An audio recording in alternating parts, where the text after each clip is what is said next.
إِنَّهُ لِحُبِّ الْخَيْرِ لَشَدِيدٌ۔ انسان کی ایک کمزوری کو بیان کیا کہ یہ دولت کی محبت میں بڑا سخت ہے. یہ چاہے اسے اور کچھ کرنا نہ آتا ہو، پیسے گننے سے بڑے آتے ہیں. اور دولت کی محبت میں یہ بڑا سیانہ ہے، اور یہ بہت زیادہ حریص ہے دولت کی محبت میں. سویر سے لے کر شام تک اس کی تگ و تاز، اس کی جد و جہد بس دولت کے لیے ہے. تو یہ دعا بھی مانگنے لگے تو دولت کی دعا آ جائے تو بڑی خشوع و خضوع سے مانگتا ہے. تو یہ بہت زیادہ شدید محبت کرنے والا ہے دولت سے، اور اس کا اوڑھنا بچھونا ہی دولت بن گیا ہے. سویر سے لے کر شام تک بس اس کا وظیفہ حیات ہی ہے. حالانکہ یہ اللہ نے ذمہ لیا ہے، وَمَا مِن دَابَّةٍ فِي الْأَرْضِ إِلَّا عَلَى اللَّهِ رِزْقُهَا. زمین پر چلنے رینگنے والی کوئی چیز ایسی نہیں ہے جس کا رزق اللہ نے اپنے ذمہ کرم پہ نہ لیا ہو.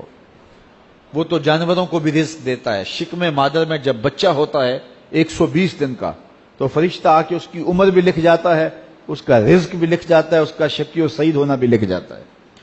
لیکن اس نے اس قدر پریشانی لی ہے، جو رب کا ذمہ ہے. اس کا اتنا کام تھا کہ کام پہ جاتا، مزدوری کرتا، محنت کرتا، کاروبار کرتا، بس باقی معاملات اللہ کے سپرد کرتا، درود پڑھتا اور کام کرتا بس. لیکن اس نے ساری ذمہ داریاں اپنے اوپر لے لی ہیں، اور جو اس کا ذمہ تھا اس کو چھوڑ دیا، اور یہ سمجھتا ہے کہ میں بڑی بھرپور زندگی گزار رہا ہوں. زندگی کی مقصدیت سے اس حب دولت نے اس کو دور کر دیا ہے. حب دولت نے اس کو ہٹا دیا ہے کہ اس کے آنے کا مقصد کیا تھا، یہ دنیا میں آیا کس لیے ہے. من کان فی ہذہ اعمی فہو فی الآخرۃ اعمی واضل سبیلا. جو اس دنیا میں اندھا رہا، کل قیامت کے دن بھی نابینا اٹھایا جائے گا. اس سے ان آنکھوں کی بے نوری مراد نہیں ہے، اس سے دل کی بے نوری مراد ہے. تو جس نے آ کے دل سے آشنائی حاصل نہیں کی، من کا چراغاں ہی نہیں جس کو نصیب ہو سکا، مقصد حیات زندگی کا شعور جسے نصیب نہیں ہو سکا، میں دنیا پہ آیا کیوں تھا، تو اس نے پھر پایا کیوں. رزق تو چونٹی بھی کما لیتی ہے، یہ اشرف المخلوقات کیسے ہے. صبح اپنی بل سے نکلتی ہے، رزق حلال کماتی ہے، کسی کو ضرر نہیں دیتی، خود بھی کھاتی ہے، بچوں کو بھی کھلاتی ہے، موسم برسات کے لیے جمع بھی کر لیتی ہے. اگر یہی وظیفہ ایک انسان کا بھی ہو اور اس سے بڑھ کر کچھ بھی نہیں ہے، تو کیا فرق رہ گیا انسان میں اور ایک چونٹی میں. مقصد حیات کیا ہے اس کا. اکبر الہ آبادی مرحوم نے کہا تھا، کیا بتائیں احباب کیا کارنمایاں کر گئے، بی اے کیا، نوکر ہوئے، پینشن ملی اور مر گئے. کیا زندگی کا یہ مقصد تھا؟ زندگی کا مقصد رب کی معرفت ہے. اس دنیا میں رہ کے اس کی معرفت حاصل کرنا ہے، اس کے قرب کے لیے کوشش کرنا ہے، اپنی زندگی کو اس کے احکام کے سانچے میں ڈھال دینا ہے. لیکن دولت کی محبت نے اس کو اندھا کر دیا. وَإِنَّهُ لِحُبِّ الْخَيْرِ لَشَدِيدٌ. یہ مال کی محبت میں بہت زیادہ سخت ہے. اچھا ٹھیک ہے، کر لے اکٹھا مال، لیکن کفن کو جیب نہیں ہوتی، کہاں لے جائے گا یہ مال. ساری دنیا پہ حکومت کرنے والا سکندر ذوالقرنین جب مرنے لگا تو اس نے وصیت کی کہ میرے ہاتھ کفن سے باہر رکھنا، لوگوں کو پتہ چل جائے کہ خالی ہاتھ جا رہا ہوں. پوری دنیا پہ حکومت کرنے والا شخص، اتنے بڑے محلات میں زندگی گزارنے والا. میں اس کے محل دیکھ کے آیا ہوں تو میں سوچتا تھا یہ اتنے بڑے محل، کیا اس کا مصرف ہوگا، اتنی عشرت گاہیں ان لوگوں کی. لیکن آج کھنڈر پڑے ہیں اور ماضی کی کہانی سنا رہے ہیں، اور نمرود کے پائے تخت بابل کے اندر جو ہے وہ اس کے کھنڈرات، اس کی کہانی سنا رہے ہیں، اور اطالوی شہزادوں کی عشرت گاہیں ان کی کہانی سنا رہے ہیں. دنیا کے اوپر فرائین مصر کے محلات، ان کی جو ہے وہ درد کی کہانی سنا رہے ہیں. آج ان کا نشان بھی باقی نہیں ہے، کہاں گئے. اس نے کہا کہ میرے ہاتھ کفن سے باہر رکھنا تاکہ لوگوں کو پتہ چلے کہ میں خالی ہاتھ جا رہا ہوں. یہ آخری وقت پتہ چلا، کاش کہ زندگی میں اس کی خبر ہو جاتی کہ کفن ایسا لباس ہے جس کو جیب نہیں ہوتی، اور یہاں عمل پہلے سے بھیجنے ہوتے ہیں اور وہاں جا کے وصول کرنے ہوتے ہیں. خوش نصیب ہے جو زندگی کی مقصدیت سے آگاہ ہو جاتے ہیں. تو سکندر ذوالقرنین نے کہا میرے ہاتھ باہر رکھنا تاکہ دنیا کو پتہ چلے کہ گو مہیا سامان سب ملکی و مالی تھے. سکندر گیا جب دنیا سے تو دونوں ہاتھ خالی تھے. علامہ اقبال نے اپنے ایک ملنے والے کو خط لکھا، کہا ترجمہ نہیں بھی آتا تو پھر بھی تلاوت کرو، خالی تلاوت کرنے والے کے قلب کا تعلق حضور کے دل سے جڑ جاتا ہے۔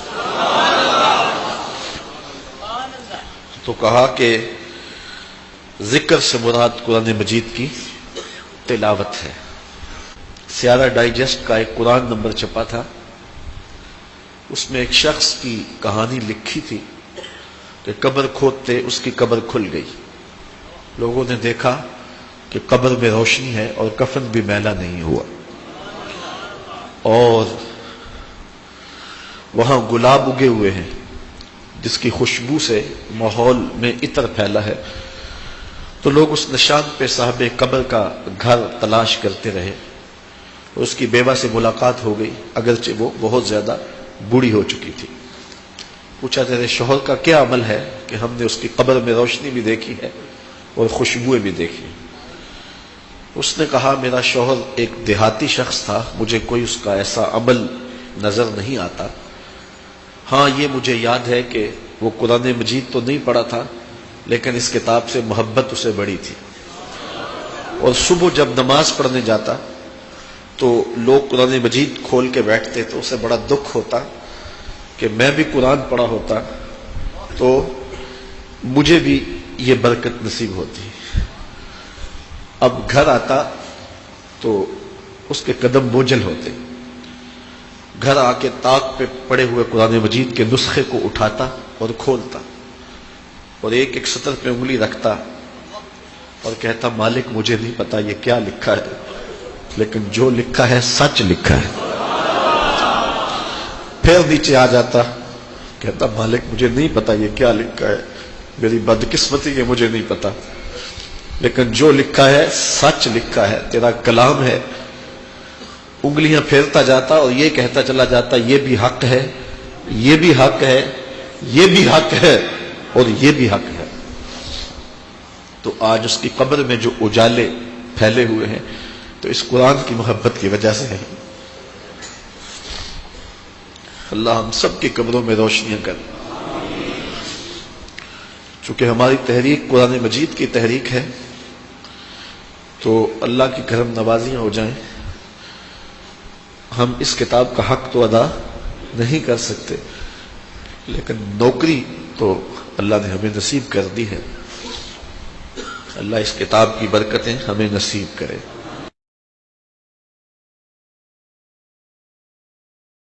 آج میں دوپہر کو بیٹھا تھا تو وہ ایک شخص آ کے میاں صاحب کا شعر پڑھنے لگا، دیگر تے دن گیا محمد اوڑک نو ڈب جانا۔ تو میری نظر چلی گئی، میں نے کہا ابھی تو 10 بجے ہوں گے، تو میں نے کہا صبح کے 10 بھی بج گئے ہیں اور پھر 12 بھی بج جانے، پھر ظہر بھی ہوگی، پھر دیگر بھی ہوگی اور اس کے بعد پھر شام بھی ہو جانی ہے۔ اب ہم دیگر تک تو پہنچ گئے ہیں، اب شام کے تدلکے بھی قریب ہو گئے ہیں، تو یہ دن ڈوب جانا تھوڑی دیر کے بعد۔ یہی مثال ہماری زندگی کی ہے، کوئی دوپہر تک آ گیا ہے، کوئی چاش تک آ گیا ہے، کوئی ظہر تک آ گیا ہے، کوئی عصر تک آ گیا ہے، اور کسی کی زندگی کا سورج بالکل غروب ہونے کے قریب آ گیا ہے۔ صاحبو پتہ کوئی نہیں کہ ہمارا اگلا قدم کہاں ہے، اس سے قبل کہ کوئی حجت باقی نہ رہے مجھے آپ کو اپنی زندگی پہ نظر ثانی کرنا ہوگی، اپنے گناہوں کا اور اپنی نیکیوں کا حساب لگانا ہوگا۔ ایک ترازو تو کل محشر کے میدان میں لگے گا، ایک ترازو ضمیر کی عدالت میں آج ہی لگانا ہوگا۔ ہمیں دیکھنا ہوگا ہمارے پلے کتنے عمل ہیں اچھے، اور جو اچھے عمل ہیں ان میں خلوص والے کتنے ہیں، لوگوں کے دکھاوے والے کتنے تھے، رب کے لیے کتنے عمل کیے اور لوگوں کے لیے کتنے کیے۔ تو پھر ترازو لگا کے ہم نے اپنے اعمال نامے کو آج ہی تولنا ہے اور وزن کرنا ہے اور اپنی زندگی کو نیکی کا حسن دینا ہے۔ وقت کٹ رہا ہے، زندگی لمحہ لمحہ موت کے قریب ہو رہی ہے، قبل اس سے کہ کوئی حجت باقی نہ رہے ہم ہاتھ ملتے رہ جائیں، پچھتاتے رہ جائیں تو کیا فائدہ ہوگا۔ بلکہ میں نے تو پڑھا کتابوں میں علماء لکھتے ہیں قیامت کے دن تو نیکوکار بھی پچھتائیں گے، بدکاروں نے تو پچھتانا ہی پچھتانا ہے، نیکوکار بھی پچھتائیں گے۔ بدکار تو اس لیے پچھتائیں گے انہوں نے اتنے گناہ کیوں کیے، تو نیکوکار کیوں پچھتائیں گے؟ جب وہ اپنے اچھے اعمال کی جزا دیکھیں گے تو وہ پچھتائیں گے ہائے جو چند لمحے ضائع ہو گئے وہ بھی کیوں ضائع ہو گئے، وہ بھی میں نے کیوں برباد کر دی، وہ بھی اس راستے پہ ڈالے ہوئے ہوتے۔ تو آج مجھے آپ کو موقع ہے، ذرا نظر دوڑائیں نا آج ہم کتنوں کو کندھوں پہ اٹھا کے قبرستان چھوڑ آئے ہیں۔ حضرت غوث اعظم رضی اللہ تعالیٰ عنہ فرماتے ہیں جا کے قبرستانوں میں دیکھو کتنے کتنے حسینوں کی مٹی خراب ہو رہی، جو اپنے بدن پہ ایک چٹکی مٹی نہیں پڑنے دیتے تھے، آج ان کا کفن بھی تار تار ہو گیا۔ جو اپنے کلف لگے کاٹن کو سلوٹ نہیں آنے دیتے تھے، آج ان کے کفن بھی ٹوٹ گئے ہیں اور ہڈیوں کے جوڑ جوڑ الگ ہو گئے۔